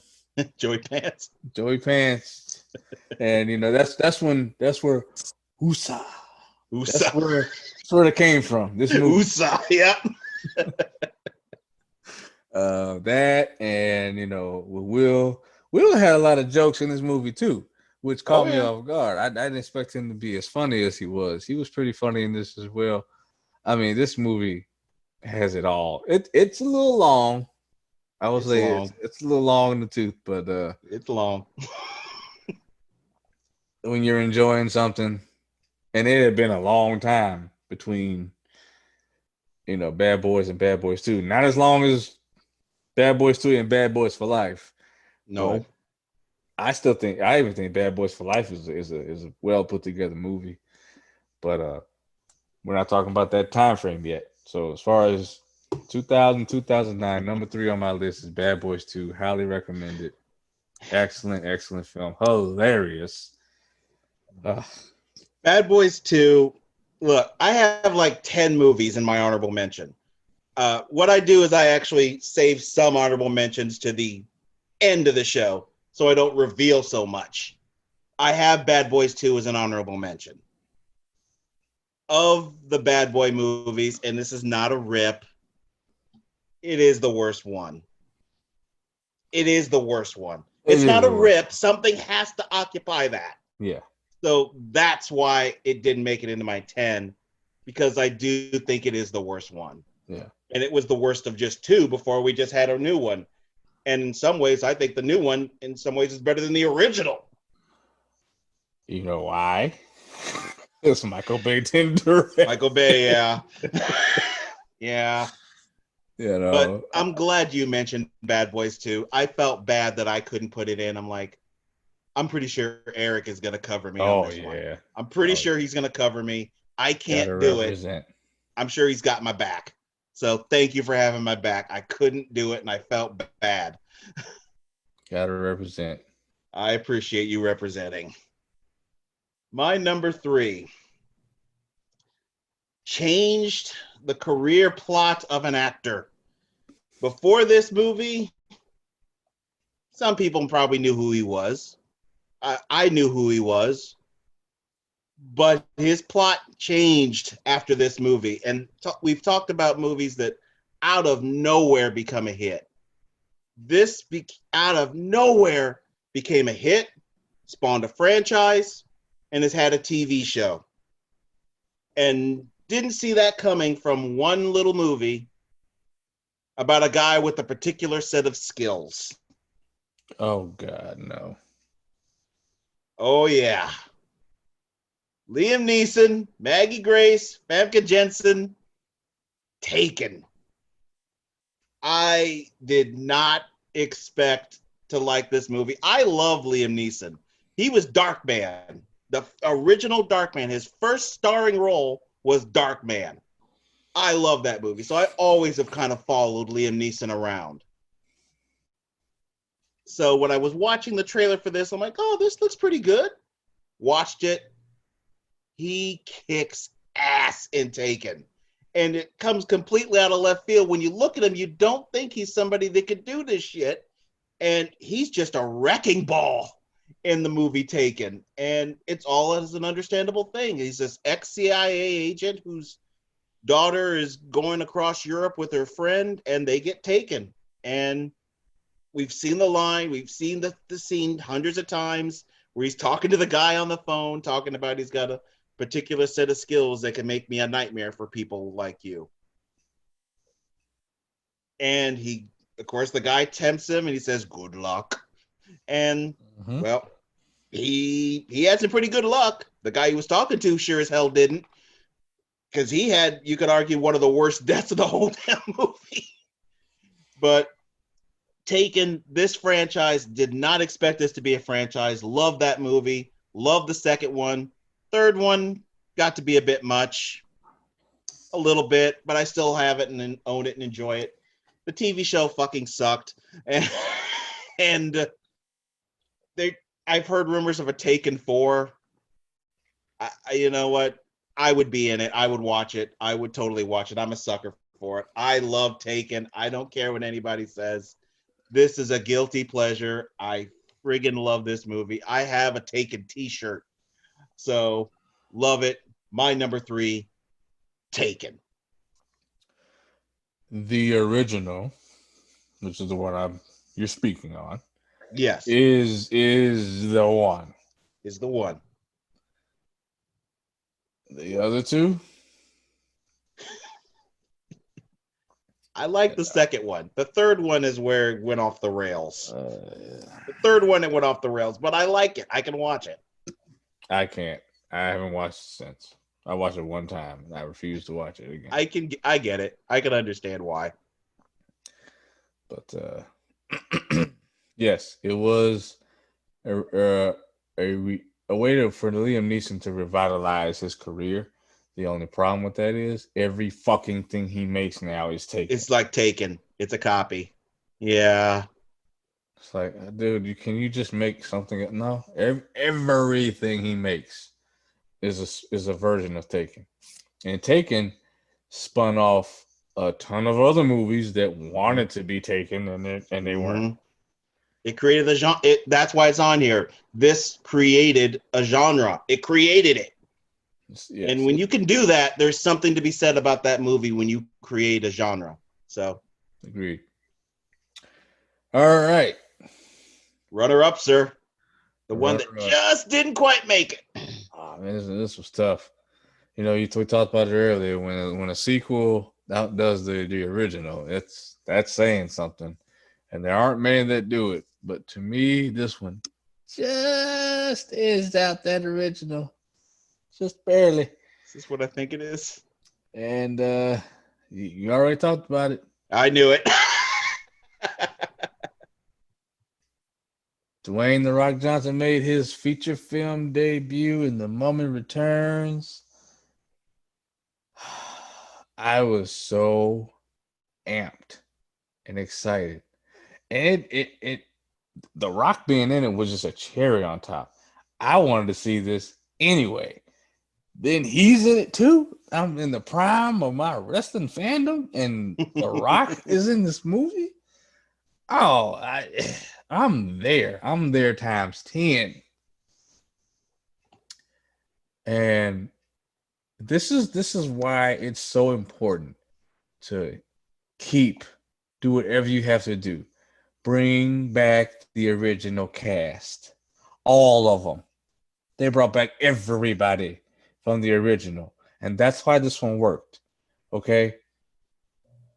It also had a great story. The dialogue made sense. Their son, like you said, it was a perfect combination of Rick and Evie. Perfect combination of them both. Mm-hmm. And then you added all the other characters. I mean, it was great seeing Imhotep back. Anox from the Moon was reincarnated. And they gave us all the callbacks with the scarabs. They gave us of course they had to have the nigga taxi with the hot air balloon. Oh man. At least he lived. Yeah, at least he lived. Didn't get shot in the ass. Nope. I really appreciated it. And I was waiting. I was like, okay, well, we got Imhotep already. And we got Rick. They keep talking about the Scorpion King, but he's dead. So who's going to be the final boss? That's what I was thinking watching the first time. And I shit you not, my skin was crawling the first time I saw this. When those two double doors open, and that giant scorpion comes crawling, I'm like, shit. I was fuck. Like, oh shit. You in some trouble, Rick. And Brendan Fraser played it up so well. He didn't overact, he didn't undersell it either. It was just like, Jesus, what seriously, what the fuck? What am I supposed to do with this? He was speaking for us. We would be saying those things. And he did it just with his face. He didn't have to like elaborate. Like, no, I get it. Yeah, I see it too.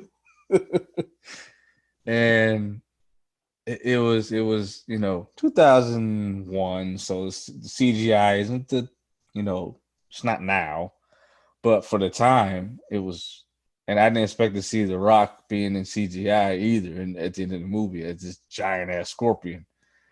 But I thought it was a great final boss. Like you said, the whole thing at the end.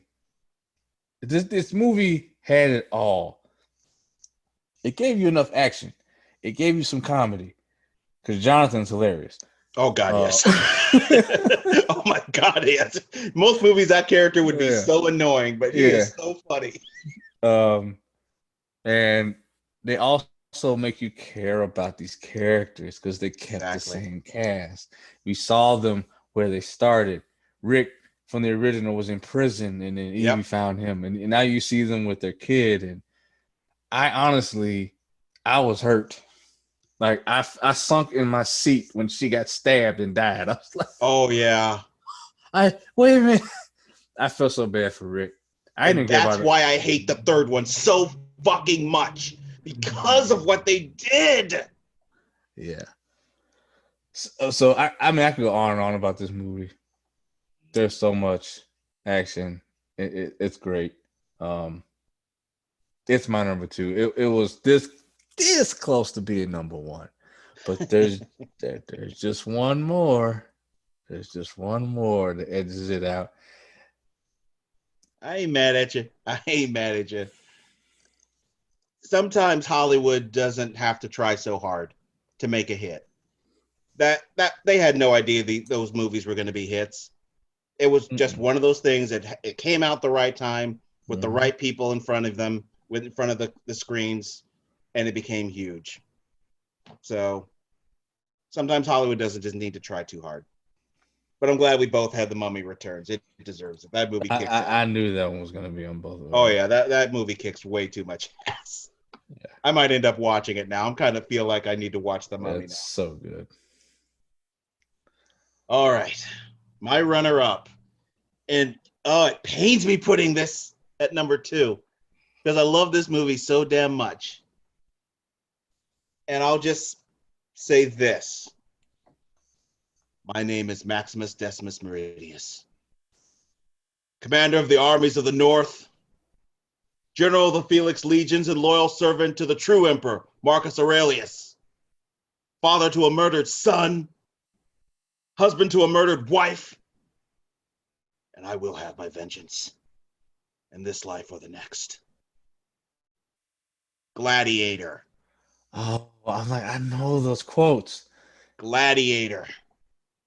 This movie kicks so much ass. It is unleash hell. Are you not entertained? I mean, these lines still get uttered. Oh They yeah, still say this stuff. This Jay even Z's crossed into wrestling. this crossed into hip hop. Jay Z sampled this I movie. mean, this has become so popular. I mean, when WrestleMania went Hollywood and they were doing all the skits, Stone Cold was Maximus Meridius, and it fit perfectly. Like I said, Jay Z sampled that Yep. very quote on the Black album. It's Gladiator is just a perfect movie directed by Ridley Scott, starring Russell Crowe, Joaquin Phoenix. Joaquin Phoenix. Joaquin at before this movie, people weren't mentioning his name too much at this time before this movie.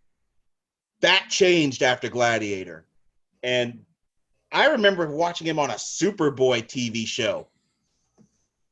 So it's not like I thought of Joaquin. Everybody was talking about the other one, River, which rest in peace, River Phoenix.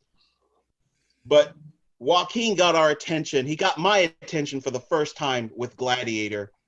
That was just an Academy Award winning performance that he did in this damn movie. He was such a despicable son of a bitch in Gladiator, and he played it so perfectly, which that would come about later. Mm-hmm. But Russell Crowe just perfect in this movie. He had kind of a shadowy past back then because he was a little bit of a womanizer, whatever. But this movie was just so damn good. He stars as Maximus Decimus Meridius, who's Basically, this is Spartacus in some respects. He's sold into slavery after being turned on by Joaquin Phoenix's character. And I said the line, he is out for revenge and he will do whatever it takes to get revenge. I am not blowing this ending. This movie is too fucking good. Please, if you are one of the few people on this planet that have not watched Gladiator, I don't know what's wrong with you. This movie is wall to wall action and it's got a great story, great acting.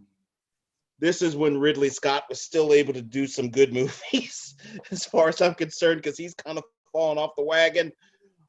This is just so perfect. I heard people talking about they should make a sequel. I'm like, fuck no, don't you dare make a sequel to this.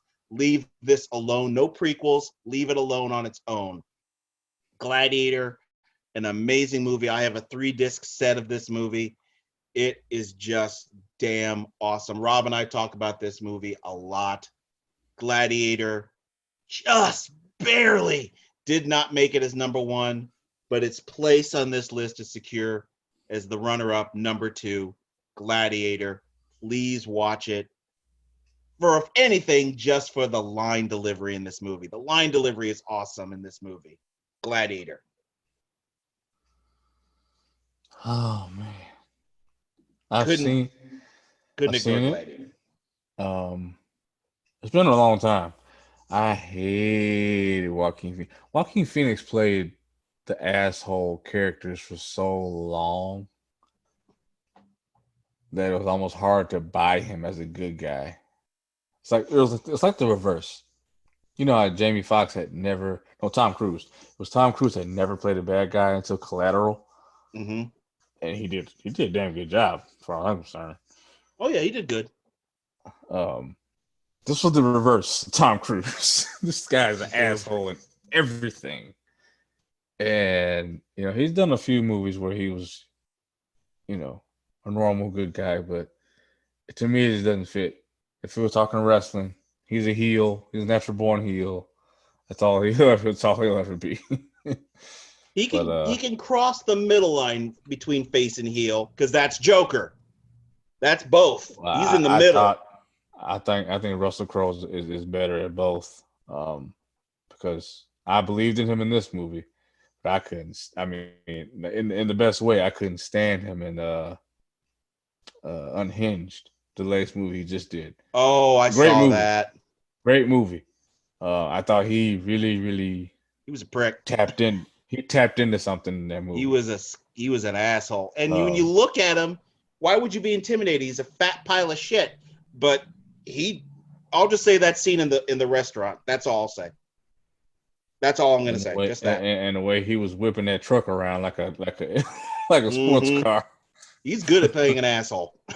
And that's, well, from what I've heard, he's an asshole. So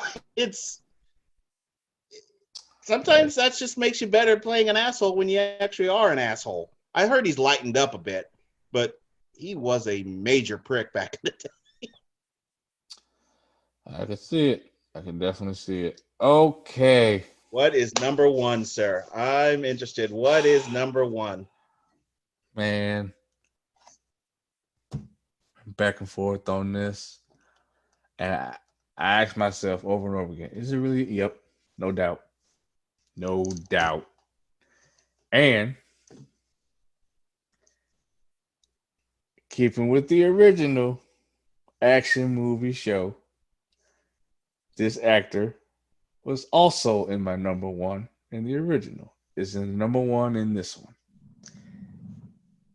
And I'm cheating, but like you said earlier, I don't care, because without this character, there is no MCU. Blade 2 is my number you outright cheated. Movie. I don't care. You outright cheated, man.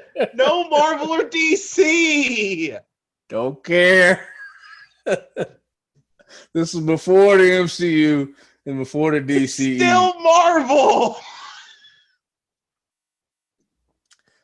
This is Blade, man. It's Marvel.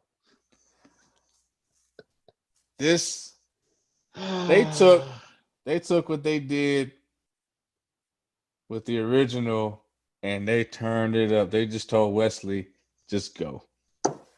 Because from the moment this movie starts, he is kicking ass. And every scene he's fighting, he is kicking. It's only one CGI spot where I was kind of like, yeah, that doesn't look good. But the rest of the movie, um, I actually love. This is an action packed. This is also directed by Guillermo del Toro, who to me is a genius. Um, Ron He Perlman. directed both our comic book movies.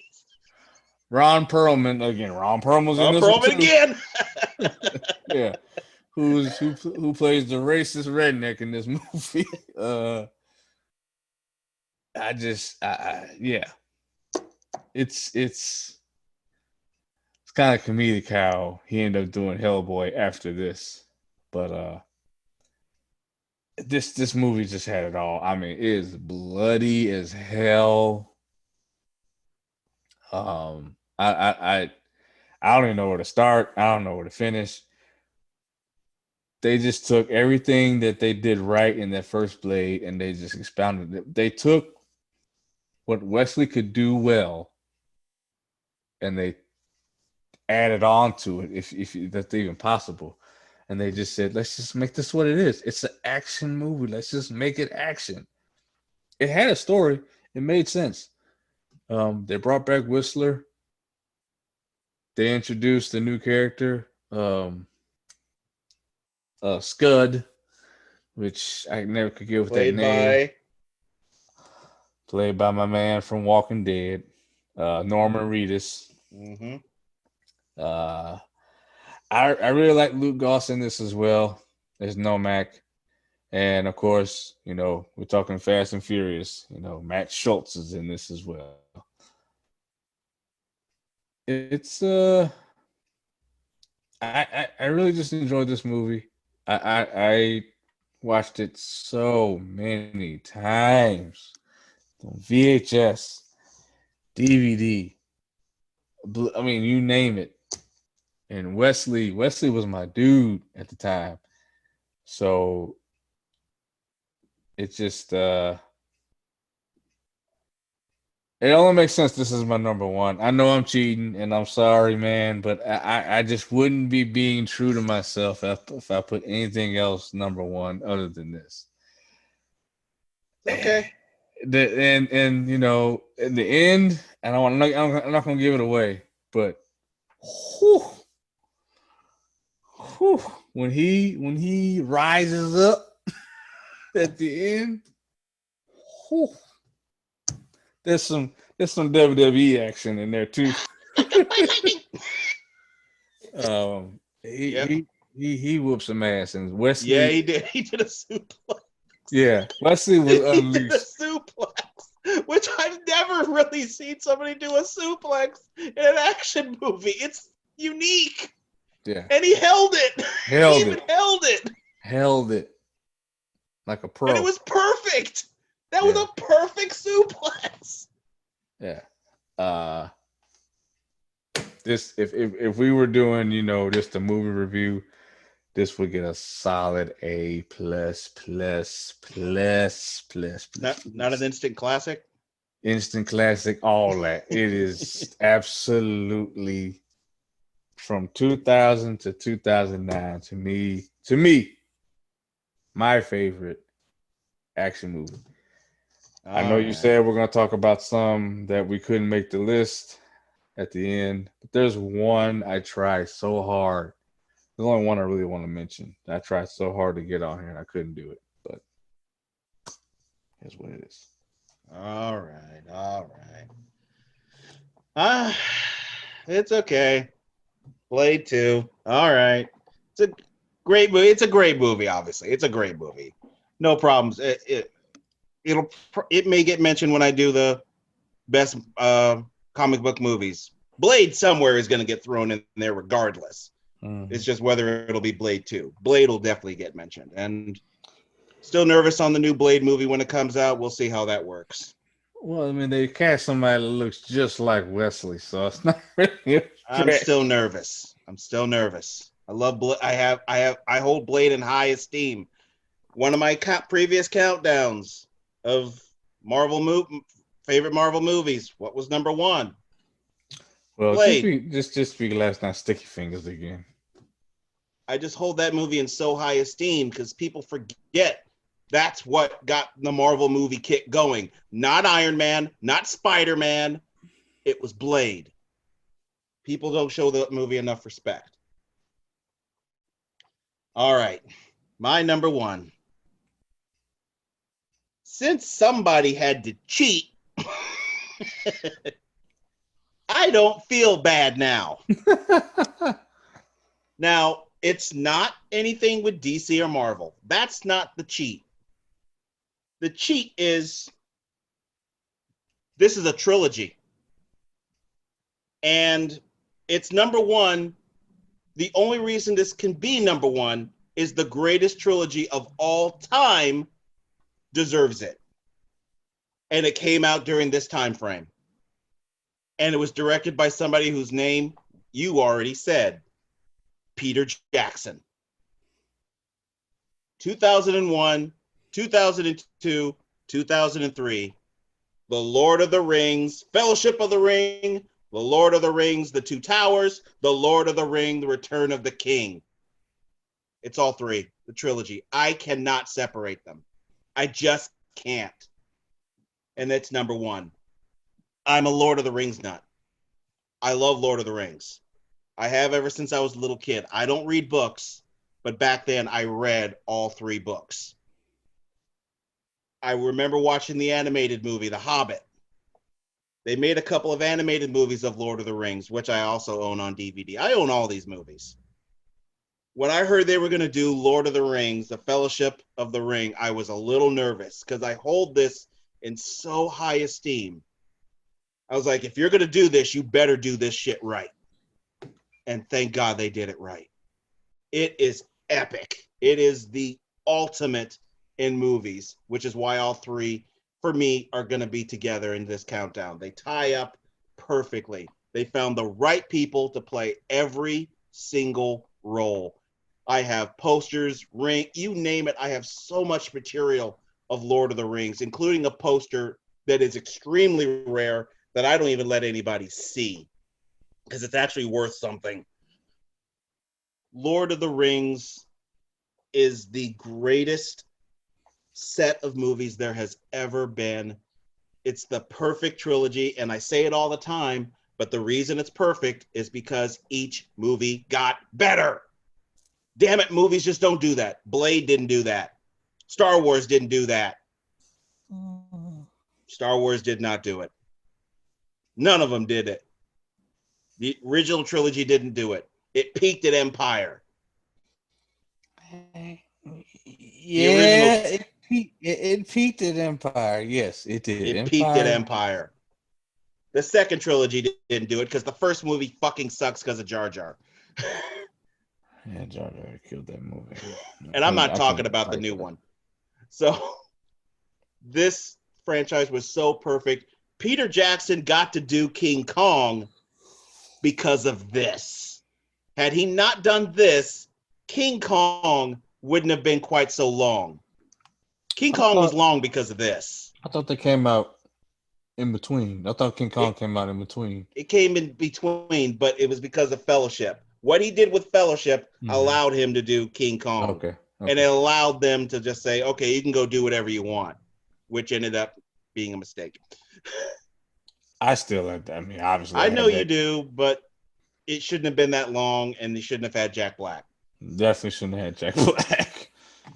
But the Fellowship of the Ring, like I said, there's just I could watch these movies forever. I own them multiple times. I own the original set of the movies when they first came out, and then I went and bought the V8 or the DVD special editions, which each movie is like an hour longer, and I don't care. I can watch it.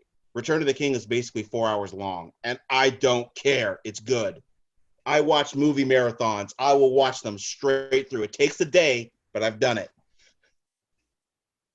And of course, it was lead to The Hobbit. The Hobbit being good, but it does not compare to the Lord of the Rings trilogy.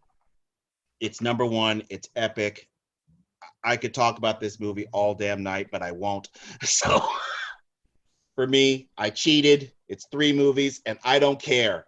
Lord of the Rings, Fellowship of the Ring, Lord of the Rings, The Two Towers, and Lord of the Rings, The Return of the King. That is my number one. I was curious if it would land, if any of those moves would land on yours. I tried. I know. It's not I everybody's cup of tea. and I wanted to like it because I was like, well, I like Star Wars. This looks Oh, like it's Star better than Wars, Star Wars. just in a different time frame. So I was into it. I don't know. I made it to the first one. I was like, I don't know. I couldn't get through. I couldn't get through. I get it. Excuse I me, get the it. second one. But one day, one day, I will give them all a shot. I think if I really sit down and you know pay attention and focus.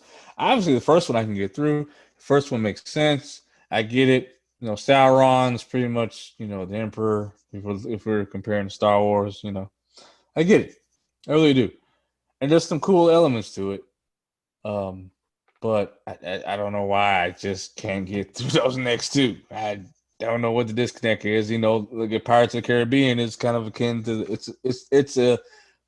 it's one of those epic trilogies. It's an epic film.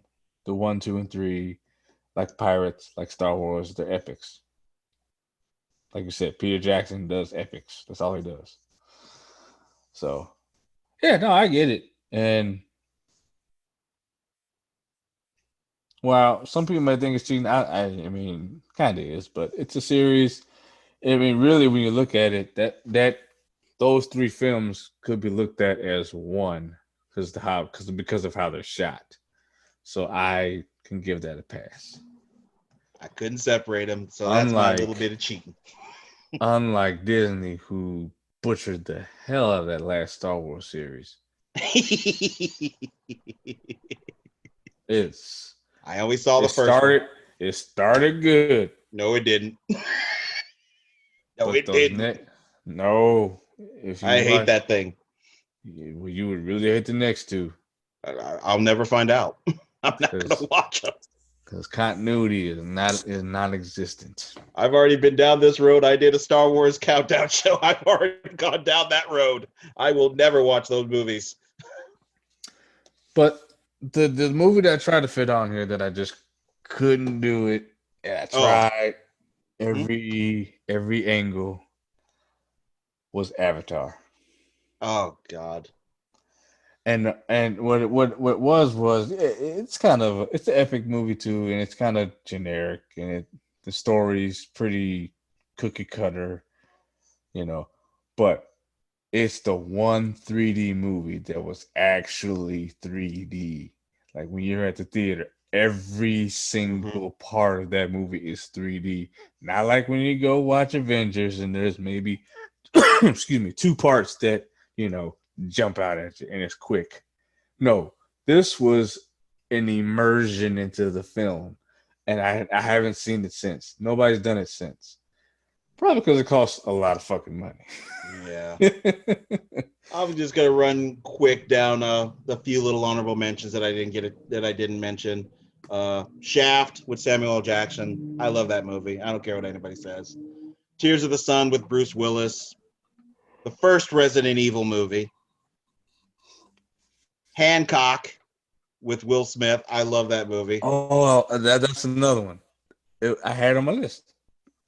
I was actually called Hancock for quite a while because people were like, "That's how you act, Book."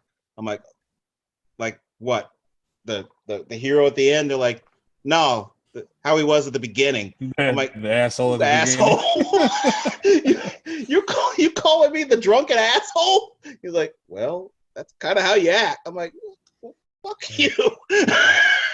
Well, the shoe And fits. the Chronicles of Narnia, the Lion, the Witch, and the Wardrobe. pretty much in the same lines as Lord of the Rings, but That's not the as only one good. I've seen. The first one's the only one good.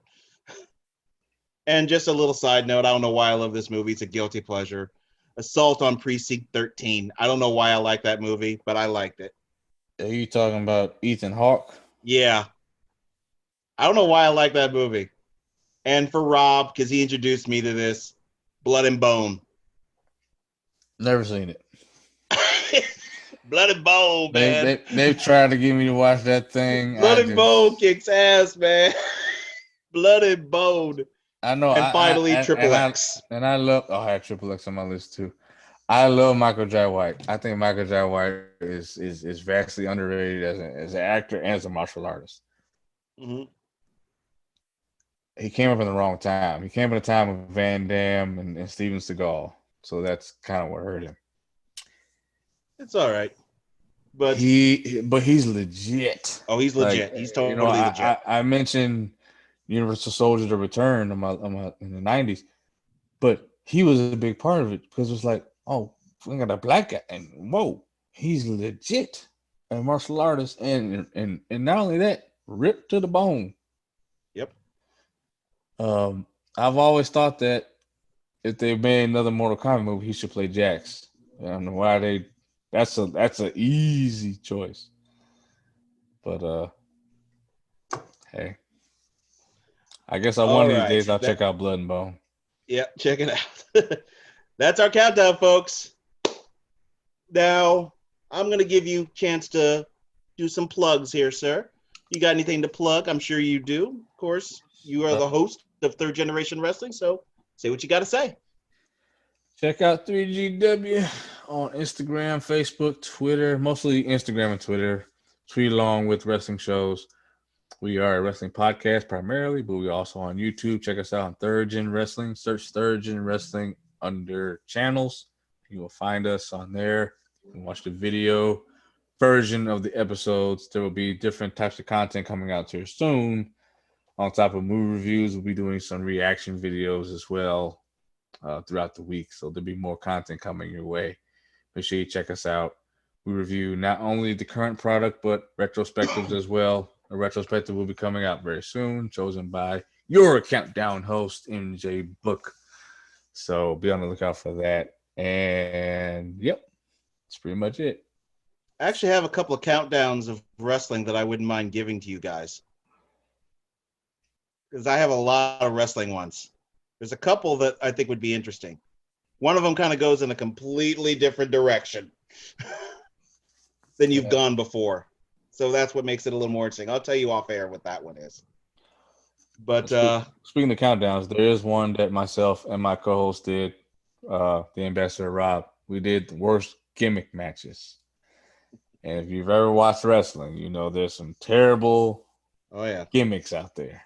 So, and that one was, especially toward the end, it gets pretty hilarious. So it's a funny episode. It's funny. And of course, this is the countdown. And if you have any ideas for the countdown, if you have your own list you want to share with me, want to tell me what you think, any ideas, let me know. There's several ways you can let me know. You can send an email over to me. Just send it to the countdown2020@gmail.com. I'm also on Facebook. Go to the Facebook page. Just search at the Countdown 2020 Podcast 1. You can also listen to the show on there. I'm on Twitter. Just search at the Countdown PO1. I am also on Instagram. Just search the Countdown 20. You can listen to the show over on Spotify. Just search the Countdown 2020. I'm also on Amazon Audible. Just search the Countdown Podcast. I also have a YouTube channel. Just search the Countdown Podcast with MJ Book. It's split into definitely different elements. You got the audio podcast, video podcast, which is unedited. I do not edit the video except adding in the intro. So you get to see everybody as they are and all the long pauses that we really do that I have to edit out later. And of course, all are available through podbean.com. Just search the Countdown Podcast, or you can go on and search the website for that just to access all the episodes, the countdown2020.podbean.com. Please like, listen, follow, and subscribe. I don't survive without you, and I appreciate everybody who listens in. Want to give a quick shout out to incomtech.com for the royalty-free music by Kevin MacLeod, Ice Flow, that you hear at the beginning of end of every episode. Been using that the whole time. Love that theme. Will continue to use that theme. And Eric and I will be back eventually with the final decade between 2010 all the way up to 2019. And we'll finish it up with that. That is going to be an interesting one because, again, and this time I mean it, no comic book movies. None. None. Not even slightly. None. All right. Hey, I had to do it, man. Well, we did it for this, not for that. None. So we'll be back for that. I already have my list done. So we'll see when we get that one out. And that's all I got for you. And I will catch you all again on the next episode of The Countdown. Thank you for listening and have yourself a great day or evening, whatever time it is. Bye-bye. And, of course, listen to 3GW. 3G dub, baby.